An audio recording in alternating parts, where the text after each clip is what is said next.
Hi friends, welcome to Karthik Study Center. இன்னைக்கு நம்ம என்ன டாபிக் பார்க்க போறோம்னா டைம் ஸ்பீட் டிஸ்டன்ஸ். ஸோ அந்த டாபிக் உடைய கண்டினியூஷன் தான் பார்க்க போறோம்.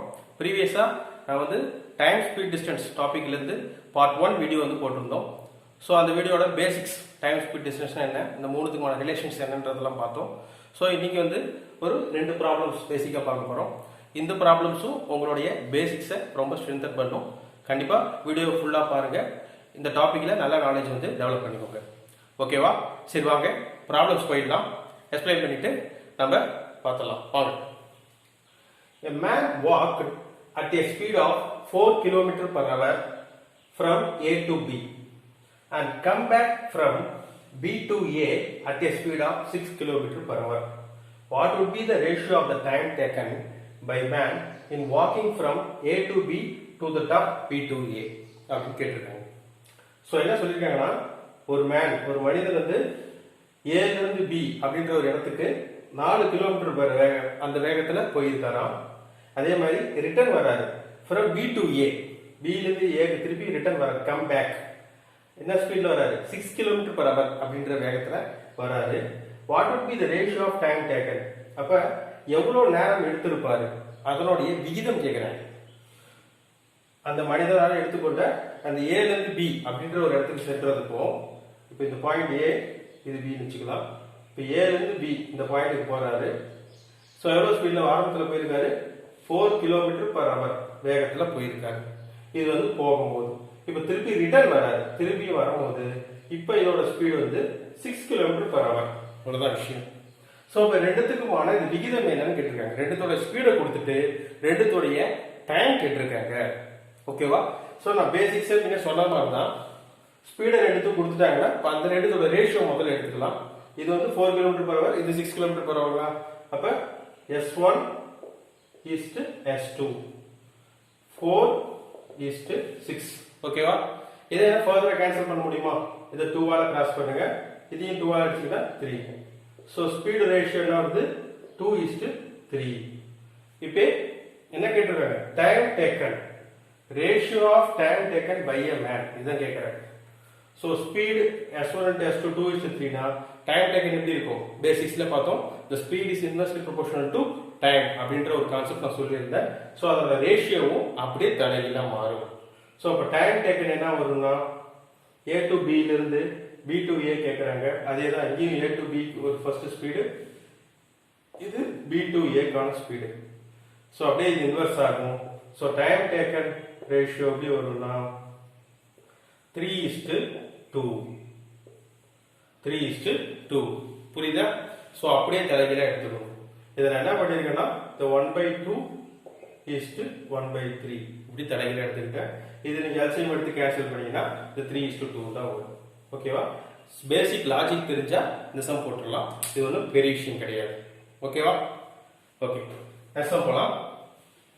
The dog takes 4 leaps for every 5 leaps of cat, but 3 leaps of dog are equal to 4 leaps of cat. Compare their speeds. Okay. So என்ன சொல்லிருக்காங்க, ஒரு நாய் என்ன பண்ணுது, 4 பாய்ச்சல் வேகத்தில் பாயும் போது அதே அளவுக்கு பூனையானது 5 அளவு பாய்ச்சல் பாயுது. பட் 3 leaps of dog அப்படின்னு வந்து 3 லீப்ஸ் வந்து அது பாயும் போது, டாக் பாயும் போது அது எதற்கு ஈக்குவலா இருக்கலாம், 4 leaps of catக்கு ஈக்குவலா இருக்குன்னு சொல்றாங்க, பூனைக்கு ஈக்குவலா சொல்றாங்க. கம்பேர் தேர் ஸ்பீட்ஸ். இப்போ ரெண்டுத்துக்குமான ஸ்பீடை வந்து கம்பேர் பண்ண சொல்றாங்க. ஓகேவா? ஃபர்ஸ்ட் நம்ம கொடுத்துருக்கிற டேட்டாலே மெயினான பாயிண்ட் பார்த்தீங்கன்னா இந்த செகண்ட் லைன் தான். 3 leaps of dog is equal to 4 leaps of cat சொல்லியிருக்காங்களா, அதுதான் விஷயம். இது சமம்னு சொல்லியிருக்காங்க. இதுதான் நம்ம கொடுத்துருக்கிற முக்கியமான டேட்டா. இதை நம்ம முதல்ல எடுத்துக்கணும். ஸோ இப்போ டாக் கேட், எத்தனை leaps of dog is equal to cat, 4 leaps of dog. So 4 leapsன்றது இது ஒரு ரேஷியோ, அது ஒரு ரேஷியோ. ஸோ அது வந்து இப்போ நாயோட பாய்ச்சல் விகிதம் வந்து வேற லெவல்ல இருக்கும், அதே பூனையோட பாய்ச்சல் விகிதம் வேற லெவல்ல இருக்கும். ரெண்டும் ஈக்குவல் ஆக முடியாது. ஸோ அப்போ நான் என்ன சொல்றேன்னா, இதை 4x எடுத்துக்கிறேன். 3 leaps of dog, 3 leaps of dog is equal to 4 leaps of cat. So அப்ப இத 3x is equal to 4y. கொடுத்திருக்கிற டேட்டா பிரகாரம் 3 leaves of dog equal to 4 leaves of cat. அப்ப 4y எடுத்துக்கிறேன். அப்ப ஒரு leaf of dog is equal to எப்படி இருக்கும்? 4/3 types of cat. இது சொல்லலாமா? இவ்வளவுதான் விஷயம். இப்போ இது எடுத்து எழுதிட்டீங்கன்னா இந்த ரேஷியோ எழுதலாம். dog takes 4 leaves for every 5 leaves of cat சொல்லிருக்கோம். அப்ப நாயானது 4 பாய்ச்சல் பாயும் போது பூனையானது 5 பாய்ச்சல் பாய்கிறது அப்படின்னு ஃபர்ஸ்ட் லைன்ல சொல்லியிருக்காங்க.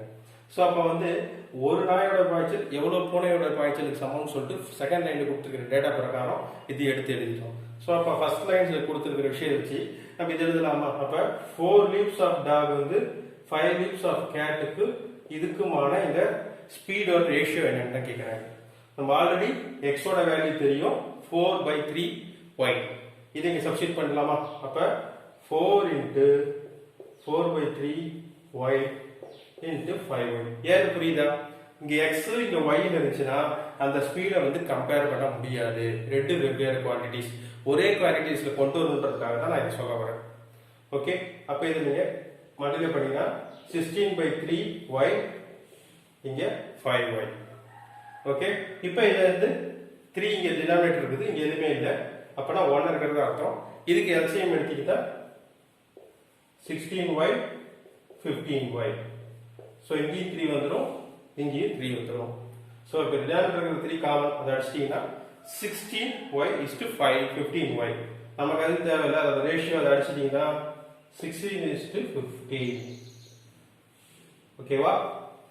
16 is to 15. இதுதான் இந்த டாகுக்கு காட்டுக்கான ஸ்பீடு. ஓகே, ஸோ இந்த மாதிரியும் ஸ்பீட் ரேஷியோட சம்ஸ் கேட்க வாய்ப்புகள் இருக்கு எக்ஸாம். ஓகேவா? சரி வியூவர்ஸ், இன்னைக்கு நம்ம பார்த்த இந்த டாபிக்கோட 2 சம்ஸ் வந்து உங்களுக்கு எக்ஸாம் பாயிண்ட் ஆஃப் வியூல உங்களோட பேசிக்ஸை ஸ்ட்ரென்தன் பண்றதுக்கோட நோக்கத்துக்காக தான் சொல்லி கொடுத்துருக்கோம். ஓகேவா? இன்னும் ஃபர்தர் வீடியோஸ்ல இன்னும் டஃப்பான சம்ஸ்லாம் நிறைய கொடுத்துருக்குறோம். டைம், ஸ்பீட், டிஸ்டன்ஸ் இந்த கான்செப்ட்ஸை வந்து நம்ம ப்ராடாக தெரிஞ்சிக்க வேண்டியது நமக்கு ரொம்ப ரொம்ப முக்கியம். ஏன்னா நிறைய எக்ஸாம்ஸில் இதுலேருந்து நிறைய கேள்விகள் கேட்குறாங்க.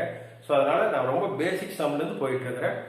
இதுலேருந்து நீங்கள் பார்த்துட்டு வரும்போது இன்னும் மேற்கொண்டு டஃப்பான சம்ஸ் போக போக உங்களுக்கு ஈஸியாகிடும்.